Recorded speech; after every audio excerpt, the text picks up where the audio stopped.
Doctor of Death, Jeffrey MacDonald, cold-blooded killer, or victim of a conspiracy? Do you believe a doctor, a father, a decorated Army hero could murder his own wife and children? On one fateful night in 1970 at Fort Bragg, North Carolina, a once happy family was brutally slaughtered. The only survivor, the husband, Dr. Jeffrey MacDonald, immediately became the center of media attention, branded with a chilling nickname, Doctor of Death. But was he truly the killer, or just a victim of a conspiracy that remains unsolved to this day? The early morning call, 3:30 a.m., February 17, 1970. The 911 dispatch center at Fort Bragg, North Carolina, received a frantic emergency call. Please, come quickly. There's been a break-in. They've killed my wife and kids. I need help. The caller was Jeffrey MacDonald, a 26-year-old Army doctor serving in the elite Green Berets. He was seen as the picture of success, intelligent, accomplished, with a loving family and a promising military career. Police rushed to the scene, but what they found at 544 Castle Drive was unlike any home invasion they'd ever encountered. Before them was a blood-soaked, horrifying scene. Jeffrey's wife lay motionless on the bedroom floor. His two young daughters, Kimberly and Kristen, were also dead. And Jeffrey himself, the sole survivor, was barely conscious, his clothes drenched in blood. Was this a tragic family massacre or something far more sinister? A family shattered. The modest home at 544 Castle Drive had once been a peaceful haven for the MacDonald family. Now it was the scene of an unforgivable crime. Police entered the house in an eerie silence. Furniture was overturned, blood was splattered across the floors, and then they found Colette MacDonald, 26 years old, Jeffrey's wife, lying lifeless on the bedroom floor. She had been pregnant with their third child when she was killed. Her body was riddled with stab wounds from both a knife and an ice pick. Her arms were shattered, likely from fighting back with every last ounce of strength. Her face was unrecognizable, smashed repeatedly against a hard object. In the adjacent room was Kimberly, their 5-year-old daughter. She had been struck on the head with a blunt object, then stabbed multiple times in the neck and chest. Her blood soaked the cartoon-printed bed sheets beneath her. Kristen, just 2 years old, met an equally heartbreaking fate. She had been stabbed over 30 times with 2 different weapons. Evidence suggested she had woken up, terrified, and run into her mother's room, only to witness something horrific, and was killed shortly after. In the living room, Jeffrey MacDonald lay barely conscious, his clothes soaked in blood, his body smeared and bruised. The only survivor in the house was the husband, the father, the Army doctor, but one haunting question lingered. How could a trained combat medic, a man skilled in survival and defense, fail to save a single member of his family? That question would haunt the entire investigation for years to come. The doctor's story. After being taken to Womack Army Medical Center, Jeffrey MacDonald regained consciousness with relatively minor injuries, a small stab wound to his chest that partially collapsed a lung, along with a few bruises and scratches on his face, chest, and arms. Though he was the sole survivor of a brutal massacre, his condition wasn't serious. Serious enough, however, to speak clearly and recount a chilling story to investigators. According to Jeffrey, after completing a 24-hour hospital shift at Hamlet, he returned home around midnight. Not wanting to disturb his sleeping wife and children, he decided to sleep on the living room sofa. At about 3 a.m., he said he was awakened by screams and strange noises. When he opened his eyes, he claimed he saw 4 intruders standing in front of him, 3 men and 1 woman. The woman wore a wide-brimmed white hat and a long, light-colored robe. She stood in the center of the living room, eyes wild, waving her hands in the air and chanting, "Kill the pigs! Kill them all!" One of the men, Jeffrey said, began beating him with a club. The others laughed and shrieked like maniacs. He tried to fight back, but was quickly overwhelmed and lost consciousness. Everything faded to black, drowned out by his wife's screams and his children's terrified cries. When he came to, he found himself on the floor, his clothes soaked in blood.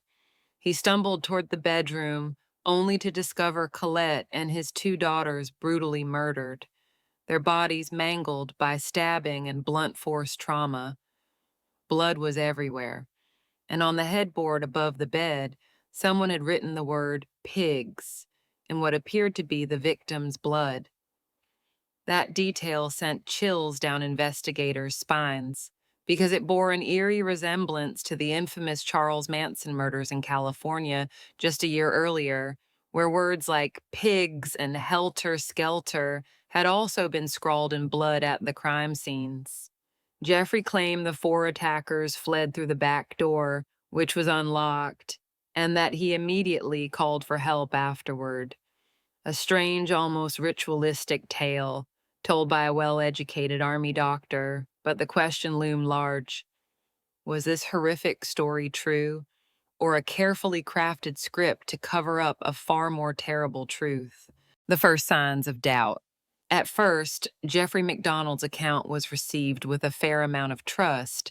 He was an Army physician, a Green Beret officer, part of one of the military's most elite and respected units. With a degree from Princeton and a medical degree from Northwestern, along with a young family and a promising future, Jeffrey seemed like the last person anyone would suspect. He looked like a victim, not a murderer. But within hours, doubt began to creep into the minds of investigators. The first red flag was Jeffrey's injuries.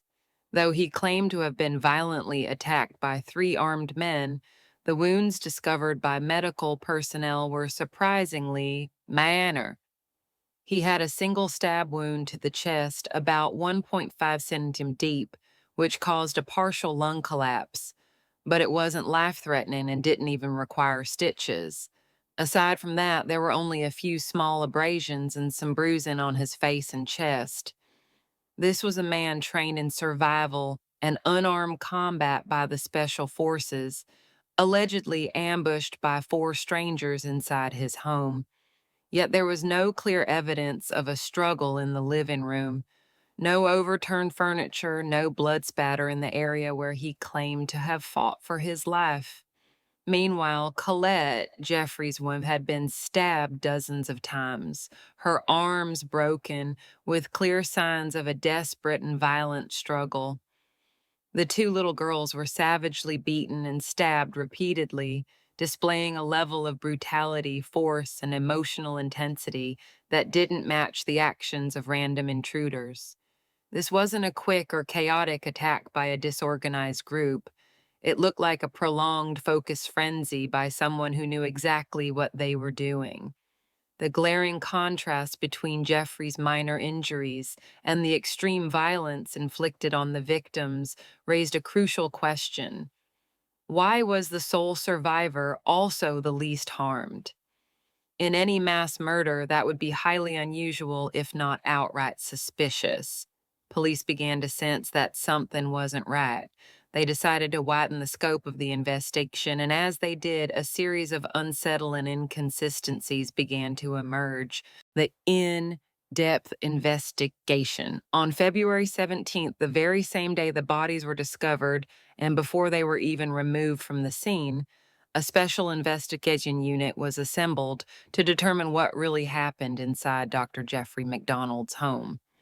And within just a few hours, the initial doubts had evolved into serious concerns. First, the military police, working in coordination with local law enforcement, launched a full search around Fort Bragg and its surrounding areas, hoping to locate the four intruders Jeffrey described.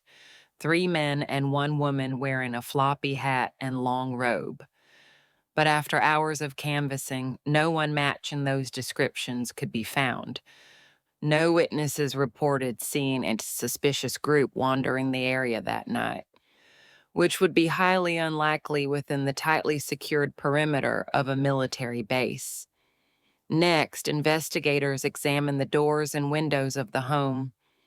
Jeffrey had claimed the attackers entered through the back door, which he said had been left unlocked. However, technicians found no signs of forced entry. There were no pry marks, no tampered locks, and no foreign footprints near any of the entrances. Everything indicated that no one had broken in from the outside. The scene appeared staged, manipulated from within. Then came one of the most critical discoveries: the murder weapons. While searching the backyard, investigators found 3 blood-stained objects hastily hidden under a bush: a kitchen knife and ice pick, a heavy wooden club still streaked with blood. All 3 matched the wounds found on the victims and were identified as the primary weapons used in the killings. But there was something chillingly odd. None of the weapons had any fingerprints. They were completely clean, as if someone had deliberately wiped them down, someone who knew how evidence worked. When asked if he recognized the items, Jeffrey insisted he had never seen them before and that they certainly didn't belong to his family. But the truth was, these were everyday household tools, easily found in any home, including his own. As Jeffrey's answers grew more vague and inconsistent, investigators began to feel that something was being orchestrated, an elaborate story, possibly rehearsed. But now, small cracks in the narrative were beginning to show. And so the direction of the investigation shifted from searching for unknown intruders to scrutinizing the lone survivor. Incriminating evidence. As the forensic results came in, a clearer picture of the crime began to emerge, and it looked nothing like the story Jeffrey MacDonald had told. First, there were fibers from the pajama top Jeffrey wore the night of the murders. These fibers were found in places that didn't make sense: beneath Colette's body, on the bed sheets, even inside the bedrooms of both children. This raised a troubling question. If Jeffrey had been attacked by surprise in the living room and knocked unconscious, how did fibers from his clothing end up scattered throughout the house? Had he moved from room to room, and if so, what had he done during that time? Then came the state of the living room, the supposed site of the attack.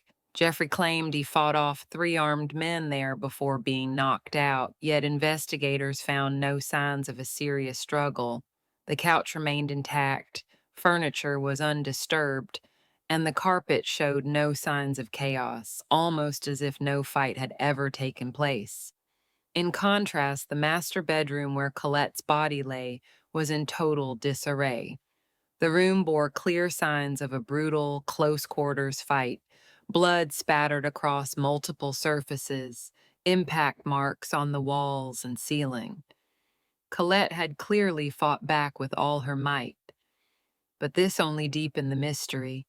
If a group of cold-blooded intruders had been responsible, why was only the bedroom ransacked, while the living room, where Jeffrey claimed he was attacked, remained untouched? Even more revealing were the autopsy results. The wounds on the victims, especially Colette and young Kristen, showed signs of rage and intense emotional involvement.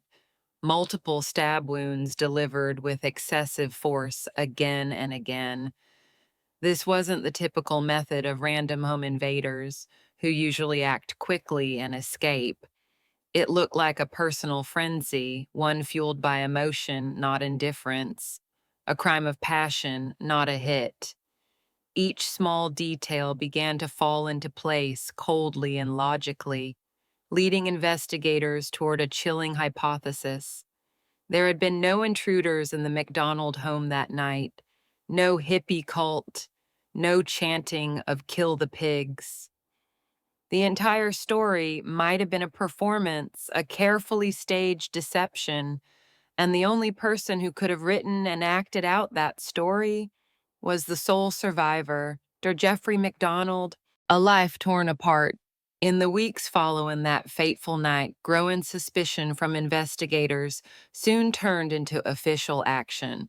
Jeffrey MacDonald was formally charged with murder, 3 counts for the brutal killings of his wife, Colette, and their 2 young daughters, Kimberly and Kristen, but the case did not unfold as smoothly as many expected. Jeffrey quickly hired one of the most prominent defense attorneys of the time. With a resume that seemed beyond reproach, doctor, decorated Army officer, Ivy League education, no criminal record, Jeffrey maintained his innocence, insisting he was the victim, not the perpetrator. He appealed fiercely, and in a controversial decision, the military court initially dismissed the charges, citing a lack of direct evidence.